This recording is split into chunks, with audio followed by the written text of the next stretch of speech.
Hi everyone. In this video, I want to talk a little bit about graphing linear inequalities. Okay, so when we had inequalities on the number line, we had a few basic rules we had to follow, right? So for the number line, if we had less than or strictly it was strictly less than or strictly greater than, we used an open circle, okay? And if we had less than or equal to or greater than or equal to, we used a closed circle. Okay? And for the graph, we have a similar concept, but it's going to look a little bit different.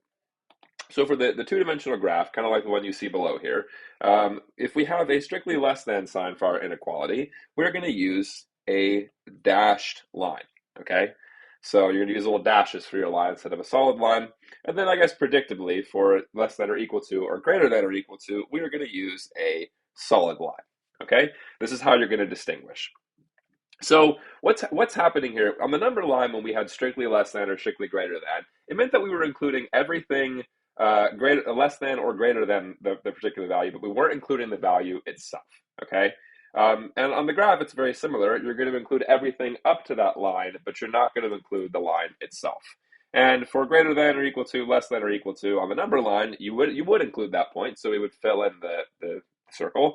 And on the graph, it's going to be very similar because we're going to include the line. We're going to fill in the line, so to speak. Okay, so those are the couple of rules that we need to remember here. So now let's take a look at a few examples. Start with something simple. Here we have x is greater than -2. Okay, so anytime you see any type of equation, you're trying to graph or any type of inequality, and you're trying to graph the inequality, the first thing you do is you go ahead and graph that line with the appropriate style of line. Okay, so because we have x being strictly greater than -2, we're going to use a dashed line, but we're going to graph it first like it's just a regular old equation. Okay, so we have x equals 2. That means we're going to go over to x equals 2 right here. And we're going to do a vertical line oh, sorry, this is x equals -2. So we're going to go over to x equals -2. And we're going to graph a vertical line here. But again, because we have x being strictly greater than -2, we're going to do a dashed vertical line here. Okay? And what's really happening here, x greater than -2, this is, you can think of this as literally all points x, y, such that x is strictly greater than -2. So it's every point on the graph such that x is strictly greater than -2. So what you're going to do is you're going to graph everything to the right of that because all the x values are going to be greater than -2. So you're going to fill in everything to the right. And again, you're not going to include that line. You're going to make sure it's a graph line there. You're not going to shade anything on the line or to the left of the line. You're just going to include everything to the right. Okay, let's take a look at y less than or equal to 2. Okay, very similar concept here. First, we're going to find our, our y value at 2, y equals 2.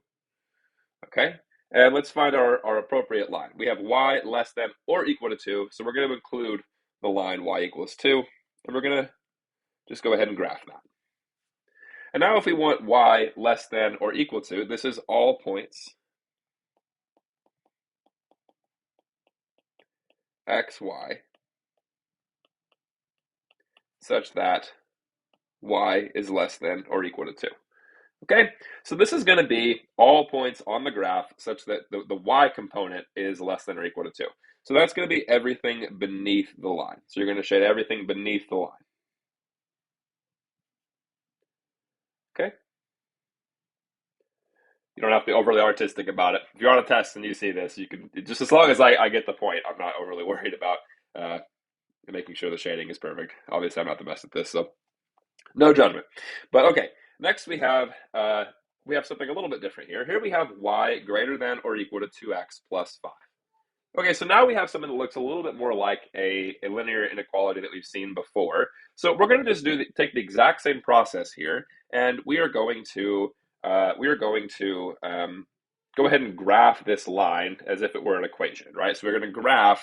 So step one is we're going to graph we're going to graph y equals 2x plus 5 with appropriate line. Okay? So we're going to graph y equals 2x plus 5 with the appropriate line. Okay, so we have y greater than or equal, so that means we're going to have a solid line. Okay? So remember, if we want to graph y equals 2x plus 5, we start with the y-intercept, which is 5. So we're going to go up 5. Okay? And then we have a slope of 2. So our slope is 2. So that means we're going to go up 2 to the right 1, up 2 to the right 1. This is also the same as going down 2 to the left 1, down 2 to the left 1. And then we can just play connect the dots here. Okay? And then the way you can think of these, probably the easiest way, probably the easiest way to think of this is if you have y greater than or equal to some expression involving x, you're going to just shade everything above the line. And if you have less than, you'll shade everything beneath the line. Okay. So what we're going to do here is we're going to shade everything. We're going to shade everything above this line because y is greater than or equal to this line. So you can think of it.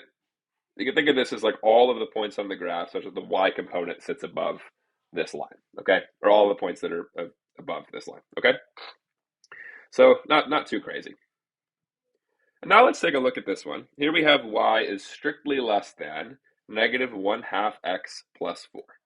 All right, so first step, we're going to graph y equals negative 1/2 x plus 4.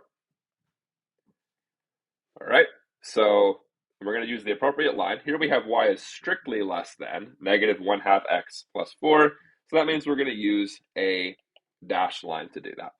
So we're going to start by going up 4 because we have a y-intercept of 4 here. Okay, and then from here we have a slope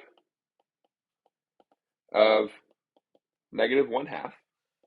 Okay, so that means that we are going to, remember it's rise over run. Rise over run. So we're going to go down 1 to the right 2. Down 1 to the right 2. And then down 1 to the right 2. And remember, this is the same thing as going up 1 to the left 2. So we're just kind of doing it backwards here. Up 1 to the left 2. And then we're going to play connect the dots. But this time, we're going to use our dashed line. All right. Not the greatest dashed line. Oh, no.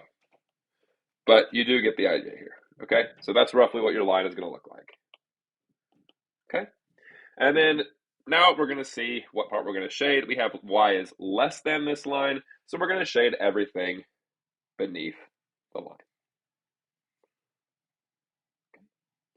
So that's about what these inequalities are going to look like.